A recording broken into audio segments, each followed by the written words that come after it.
चुनावी कैंपेन में आजकल महिलाएं केंद्र में आ गई हैं। हालांकि आपने देखा बाहरी वाला मुद्दा भी आ रहा है, जिस पर असदुद्दीन ओवैसी ये कह रहे हैं कि हम कोई चांद से नहीं आए हैं, क्योंकि तेजस्वी यादव उनकी पार्टी लगातार घेर रही है कि ये तमाम बाहरी लोग हैं जो आकर बिहार में चुनाव लड़ रहे हैं। आज नीतीश सरकार की महिला रोजगार योजना को प्रधानमंत्री नरेंद्र मोदी ने वीडियो कॉन्फ्रेंसिंग के जरिए लॉन्च किया।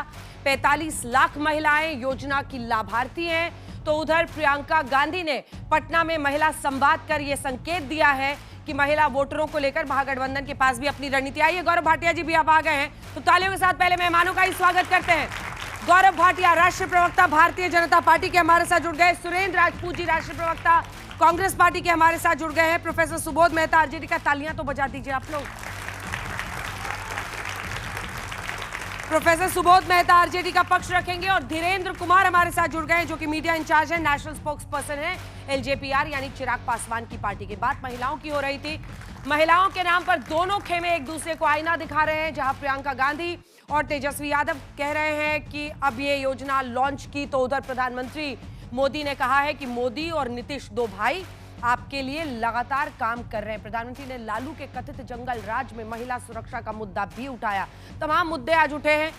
आइए सबसे पहले आपको बताते हैं, इस सब के बीच केंद्रीय गृह मंत्री अमित शाह का भी 2 दिन का दौरा शुरू हो चुका है। प्रियंका गांधी भी आज वहां पर थी। कल ही बिहार में बीजेपी के चुनावी प्रभारी जो बने हैं धर्मेंद्र प्रधान, वो भी बिहार पहुंच रहे हैं। इन सब के बीच पहले ये रिपोर्ट देखिए, फिर चर्चा की शुरुआत करें। वर्ष 2015 में हम स्वयं सहायता समूह के सदस्य बन गई। प्रधानमंत्री आवास योजना हो गई। और शौचालय का अगर बात करल जाए तो पूरा हर घर में दीदी के शौचालय बनल बा, बाहर कोई दीदी ना लौकेली। आ नल जल आइल बा भैया, सबसे तो दम शुद्ध पानी हमनी के पिए के मिलेला। आ उजाला गैस योजना जो कनेक्शन जब से हमनी के पूरा मिलल बा गाँव मोहल्ला जिला में। रीता देवी ने सुना दी एक सांस में मोदी सरकार की सारी योजनाएं। केंद्र और बिहार सरकार से महिलाओं को मिली सौगातों को प्रधानमंत्री नरेंद्र मोदी के सामने गिनाती ये महिला, क्या बिहार चुनाव में महिला वोटरों की भावनाओं का सही आईना है?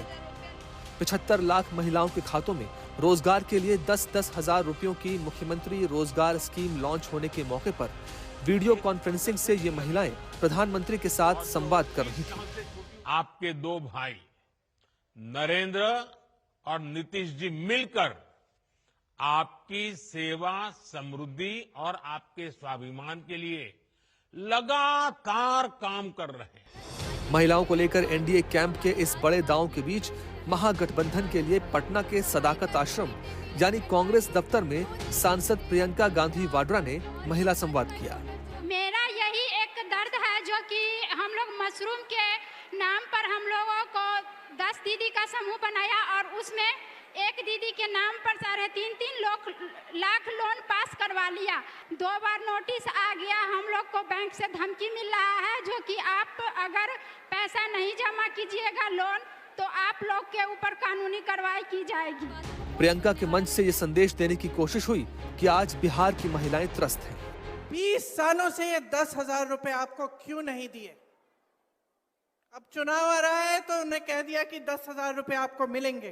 क्यों? ताकि आप अपना वोट उनको दें।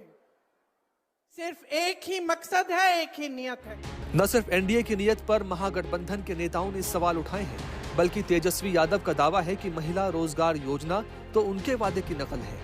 सीएम नकल में नंबर 1 है। तो जो हम लोगों ने कहा माई बहन मान योजना का, कई दिनों से कह रहे थे देखो ये नकल करेंगे और ये नकल कर रहे हैं। और हमको तो दुर्भाग्य लगता है कि नरेंद्र मोदी जी एक पैसा बताओ केंद्र का अगर ये दिए हो तो ये बिहार की जनता को बेवकूफ ना समझे नरेंद्र मोदी। बिहार में महिला वोटरों को लुभाने के लिए अचानक तेज हुई इस जोर आजमाइश के बीच महागठबंधन नीतीश सरकार में महिला सुरक्षा जैसे मसलों को उठाने की भी कोशिश कर रहा है। लेकिन प्रधानमंत्री ने महिला रोजगार स्कीम लॉन्च करने के साथ ही लालू प्रसाद यादव के कथित जंगल राज का आईना दिखा दिया। आरजेडी के राज में बिहार में किस तरह का खौफ था, कोई घर सुरक्षित नहीं था और इसका दर्द भी सबसे ज्यादा महिलाओं को सहना पड़ता था। गरीब से लेकर डॉक्टर और आईएएस परिवार तक आरजेडी नेताओं के अत्याचार से कोई नहीं बचा था। बिहार में चुनावों की घोषणा से पहले नैरेटिव को खड़ा करने की जंग चल पड़ी है। महिला वोटरों पर नजर टिकाने के अलावा बीजेपी ने रफ्तार पकड़ लिखने बा बिहार का कैंपेन लॉन्च किया है। गृह मंत्री अमित शाह रणनीति को बनाने के लिए 2 दिनों के बिहार दौरे पर हैं। इस बीच आरजेडी द्वारा गठबंधन प्रस्ताव नामंजूर किए जाने के बाद एआईएमआईएम नेता असद उद्दीन ओवैसी ने अपने बिहार कैंपेन पर आरजेडी के सवालों पर पलटवार किया है। देखिए, हम हैदराबाद से जरूर आए हैं, चांद से नहीं आए हैं। तो जो लोग हमको बाहर से आया कह रहे हैं वो बता दें कि जो हरियाणा से आया था उसको आपने राज्यसभा भिजा दिया। तो इंशाअल्लाह ताला अल्लाह जब तक जिंदा रखेगा असदुद्दीन ओवैसी आता रहेगा और बिहार के गरीब मजलूम सीमांचल के इंसाफ की लड़ाई लड़ता रहेगा। आरजेडी की नींद हराम हो गई है कि आपके आने से? हम तो सुने कि मोदी जी भी परेशान है, नीतीश कुमार भी परेशान है, सब परेशान है। ओवैसी जैसे नेताओं की ताकत कम से कम सीमांचल में एनडीए सरकार को हटाने की राहुल, प्रियंका और तेजस्वी की कोशिशों को झटका दे सकती है। आज तक ब्यूरो।